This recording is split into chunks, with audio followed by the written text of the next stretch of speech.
Hello and welcome to the Southern Non-League podcast. I'm joined today by Jago, Bluett and Owen, Dell and myself, Alfie, Nicholson. So, to start off our discussion today, I think we should talk about the non-league table, the National League as it's known. Obviously, second and third in the table at the moment is Bromley and Barnet. We went to Barnet the other day, Jago and Owen. What were your thoughts on the club? Well, I think they've obviously started the season pretty well, sitting third place, but the game we went to the other day, they lost 4-1 to Oldham. Big shot result. They had their chances, but in the end, every time Oldham caught them on the break, they conceded and lost 4-1 in the end. Obviously, Owen, we went on a midweek game, and the crowd was a bit sparse, but the Oldham fans were in their masses. Do you think the home crowd sort of hindered Barnet's performance a little bit? They lost in the FA Cup last night as well. Do you feel like National League attendances really affect the games? Yeah, for sure. It's never ideal when you go to a game on Tuesday night? Yeah, I think so. Tuesday night, and you walk out the tunnel and you see more away fans than home fans. It's probably a bit annoying for the home team. So it's definitely a demotivator. But I thought Oldham were the better team on the night. Not to start with, they started on the back foot, but Barnet didn't really show a full 90 minutes, and Oldham capitalised on that.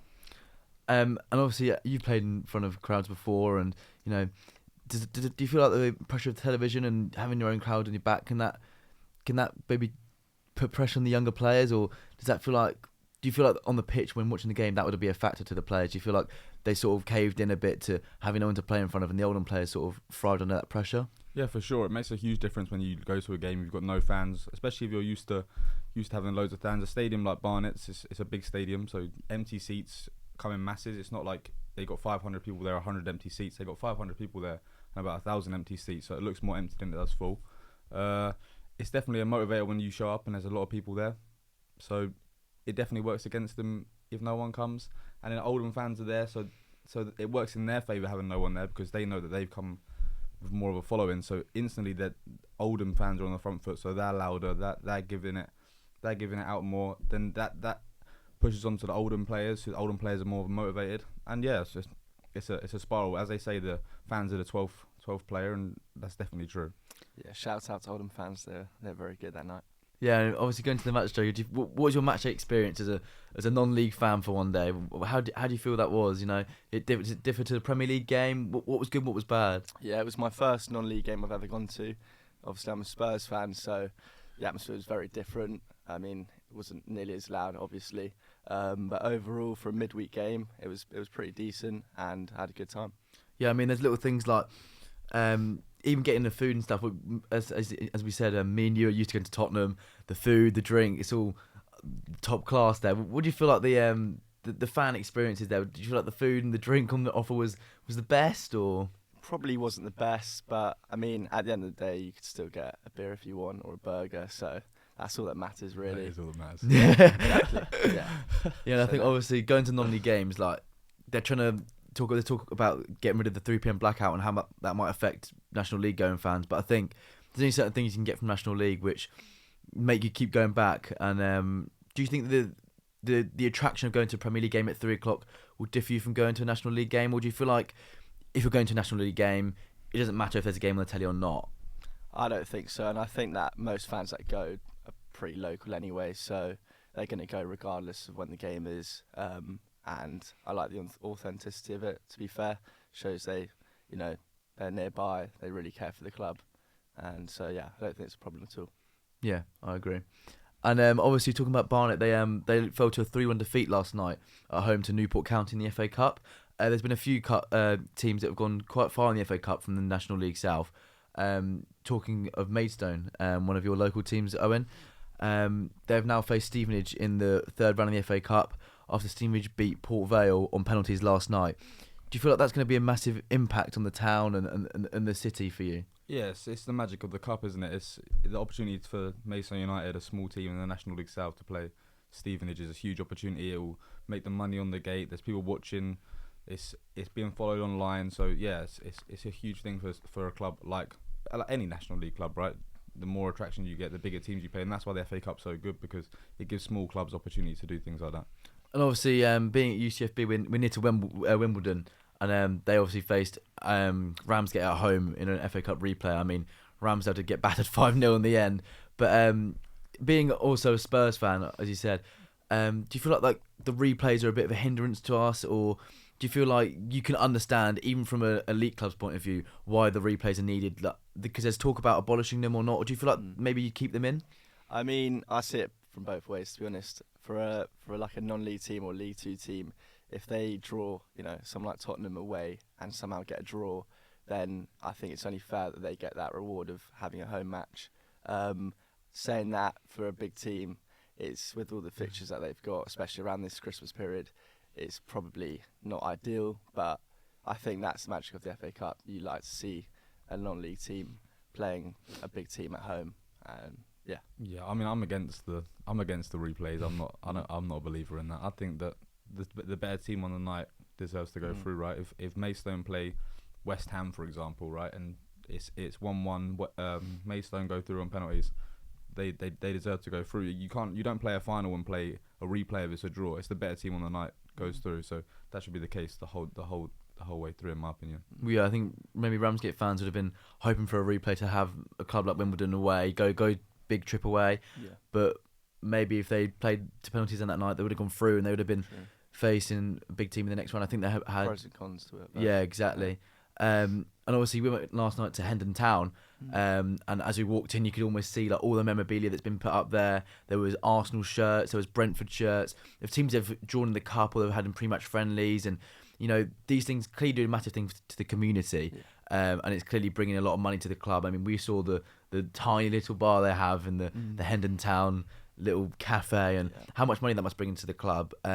So just attending Hendon Town last night, I mean, that's obviously a much lower level than Barnet. How do you feel like that was as a match-going fan? I mean, for a midweek game, I think the attendance was 172. So obviously, it's not a huge amount there, but the crowd still got up for it when the goals went in. They're in pretty good form as well. So overall, I think it was pretty good. Yeah, and I think, obviously, Owen, you weren't there. There was a few things that happened in non-league that were typical of non-league football in the game. So, for example, there's a few players we saw turn up late. I mean, me and Jago were reporting on the game on behalf of the website.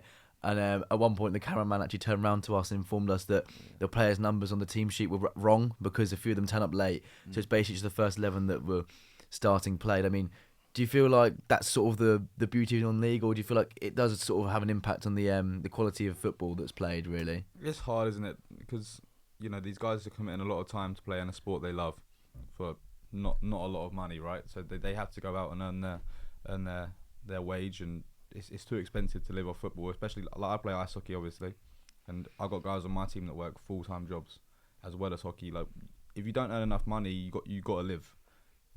Sports doesn't last forever, so you gotta have some sort of structure to your life. You can't just risk it with football, especially like, no disrespect to Hendon, but you can't. It's not worth taking a risk. If you're a Premier League footballer making hundreds of thousands, bit different. Yeah, if you show up late to a game, but if you're a scaffolder playing in the National League, there's a little bit of leeway, right? So does it drop the standard? Probably a little bit, but that's just life getting in the way, isn't it? There's life around football. As much as people might disagree with that, there is life away from sports, and these players, they probably have families and stuff.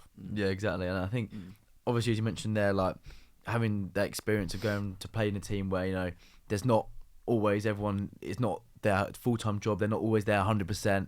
I mean, we watched last night. There was a centre back, number 5 for Hendon Town, and he was on loan from Leighton Orient. Only a young guy. I think he got voted the chairman's man of the match after the game. He was really impressive. But do you feel like, can you imagine yourself in that position? Would you want to go down a few leagues to get your sort of your playing time up, or do you think it would put you off going down to play with a few people who might turn up late because they have another job? I mean, it probably looks a bit unprofessional for someone his age who's maybe trained with a few players from Leighton Orient who obviously, very dedicated to it. But I would, if I was him, want to go down a few leagues, because realistically, if he's not getting first team football regularly, then it only makes sense for him to be playing week in, week out, and building up that experience that he's going to need when he gets older. The performance last night showed that that's probably benefiting him, and he can use that experience to break into the first team in a few years for Leighton Orient. It must be eye-opening for a youngster, because you go down a league and you realise that people are investing all this time around the job, right? Whereas at Leighton Orient, full-time job, When you go away and realise how much people actually love the game, it's got to be an eye opener for a young player. Just to sit there and be like, wow, like these guys are committed to it. Yeah. Like playing the same level as I am, but they're going and working potentially a 9 to 5 around this. So like, what is my excuse essentially? Like, I've got no reason not to go for it. Yeah, no, I speak to one of the guys who plays for actually Luton's youth team, and one of the mates, you can come up, Aidan Whitlock James, he played for St Albans last season, went on loan, centre back, and they pushed for promotion. And I think coming away, speaking to him and his friend about his experience going to place for a much higher level than Hendon, but getting experience at St Albans and seeing, as you said, what it means to the fans, him getting that promotion. I mean, even now when he's left in his future career, he'll still be adored and he'll still be loved by the fans, and they'll want him to do well. And I mean, it gets to almost the beauty of non-league, where you have these players for a season, in a little bit of time, you do play a little bit of their part in their career, and they go on to greater things. I mean, even look at Jamie Vardy. I mean, obviously won the league with Leicester now, and the clubs he played for when he was younger, and in the National League level, they probably love him just as much as Leicester fans do. Exactly, and you know, the clubs probably get attention in interviews, and the monetary value still comes in for them. So it's, I mean, it still benefits them. Yeah, it keeps your faith in the football pyramid and the football cycle. I mean, that's why it's so treasured and loved here in the English football, and how deep our pyramid is. I mean, I spoke to the Hendon manager last night, and he said that it's hard for both sides. He said they've both been working tonight, and they did quite have to travel a long way into London. He recognised what the traffic's like, obviously, and getting in, there's no surprise they're going to be late. But another thing we saw is me and Jago walking around the pitch. I mean, obviously, me and him have played in that pitch, the Silver Jubilee Park pitch, and it was basically waterlogged if it wasn't on AstroTurf. The grass surrounding the pitch was 100% unplayable. So, I mean, I spoke to the manager after the game, and he spoke about how it's almost helped his team keep momentum a little bit. Can you imagine sort of playing for a team and having it stop-start? I mean, the Didcot players have had a few games off because the games have been postponed. I mean, how do you feel that would impact your game? Do you think it's a big factor in non-league that it affects the table if you have a poor pitch because you start playing? Yeah, it must be. Yeah, that must be difficult. Got to be difficult. You want to, as a sportsman, you want to keep going. You don't want to be. That's what Christmas is for, to have a little break. You don't want to be having them breaks when you're trying to get momentum. I'm not sure how these teams are doing. I don't follow that league, but I mean, if you're like a top of the table or even a bottom of the table team, and you imagine you get a result as a bottom of the table team, then your next 3 games are cancelled because the pitch is waterlogged and you lose all that momentum. It's got to be frustrating for players and even fans. Like you said, these are small communities. Like, these fans get excited for these games. So to then have 3 on the bounce cancelled because of pitch must be so frustrating for everyone involved. Yeah, I spoke to the manager last night, and he said that he actually liked the fact that they were playing on AstroTurf pitch because it meant they kept playing. He said he'd rather have the points on the board, and they're pushing for the playoffs. They're 11th, and they've just moved up. I think they're 6th now, just on goal difference. I mean, the other teams above them have a few games to play, but he said he likes it. You know, he feels that he's putting them under pressure, and they've got to go and win them games now. He'd rather get the points on the board, and he kept repeating last night. He's just so happy to get the 3 points because they played in the FA Trophy last night, the other midweek, and they got Oldham in that cup, and they were just delighted with that. So I think he really cared about 3 points and just putting the pressure on the other teams. But he also said he'd like to give the boys a few games off, give them a recharge. I mean, we played in the pitch. What do you feel like that is as a playing surface? You know, do you feel like you'd rather play on a bit of grass, or do you feel like that wears you out a little bit? I mean, I've played in it, and I feel it's a bit. Obviously, the ball moves a bit quicker. Do you feel like it has its positives and negatives? Obviously, there's less games called off, but the pace of the games is probably a little bit quicker. Would you say? Yeah, definitely a lot quicker. I mean, I'd rather play on just grass because it feels more football-like. Yeah, I agree. But saying that, I guess it gives them a slight home advantage as well. They used to play on Astro. Maybe the teams that come play them only play on grass sort of pitches, so that probably helps them. But yeah, I mean, it just depends what sort of player you are as well. It can benefit you or it may not. Just depends. Yeah, and they're a very quick team as well. I think the pace they're playing the ball in behind. I mean, that left back, number 11. Yeah, they had 2 wingers really, and they were all putting the ball in the box. To I think his name's Kai Muir, their top goal scorer. And it's clear to see why he scored 12 goals this season. Yeah. And it was almost repetitive of putting the ball out wide and swinging it inside and just tapping it home. I mean, it's clear to see that they've sort of used that to their advantage a bit. The pace of the play, the pace of the pitch.